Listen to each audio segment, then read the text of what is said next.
خواتین کے احتجاجی دھرنے کے ضمن میں عمر فاروق اسکول میں ایک بیداری جلسہ منعقد ہوا۔ مرکزی حکومت کے طلاق ثلاثہ مخالف قانون کے خلاف all India Muslim personal law board کی ہدایت پر 11 مارچ کو ناندیڑ میں ایک احتجاج منظم کیا جانے والا ہے۔ اس ضمن میں شہر و ضلع میں جگہ جگہ چھوٹے بڑے پروگرام لے کر خواتین میں شعور بیداری کا کام کیا جا رہا ہے۔ اسی ضمن میں دیگل ناکے کے حضرت عمر فاروق ہائی اسکول میں طلبہ و معلمات کے لیے ایک جلسہ لیا گیا۔ اس پروگرام میں اسکول کی سوسائٹی کے سیکریٹری یعقوب درویش، صدر محمد ابراہیم، مسلم متحدہ محاذ کے سیکریٹری ایڈوکیٹ نصیر الدین فاروقی و دیگر نے شرکت کی۔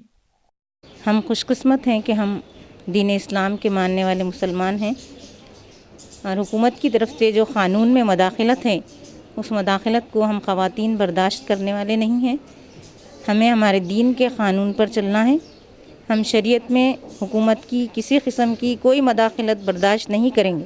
11 مارچ کو ناندیڑ میں 11 مارچ کو جو احتجاجی دھرنا ہونے والا ہے اس میں ہم خود بھی شرکت کریں گے، اور تمام خواتین سے درخواست کرتے ہیں کہ وہ تمام بھی اس دھرنے میں کلکٹر آفس کے پاس 10:30 بجے سے 3 بجے تک اس دھرنے میں شرکت کریں، اور حکومت کو بتا دیں کہ ہم شریعت میں مداخلت برداشت نہیں کریں گے۔ طلاق کے خلاف حکومت مداخلت کر رہی ہے، ہم اس کے خلاف احتجاجی جلسے میں کثیر تعداد میں شرکت کریں گے اور اس کے خلاف آواز اٹھائیں گے۔ ہم اس قانون میں اور شریعت میں کسی کی مداخلت برداشت نہیں کریں گے، اور سب مسلمان خواتین سے گزارش ہے کہ سب اس جلسے میں شریک رہیں اور اس کے خلاف آواز اٹھائیں۔ ہم بھی انشاءاللہ 11 مارچ کو صبح 10 بجے کلکٹر آفس کے سامنے اس جلسے میں شرکت کریں گے۔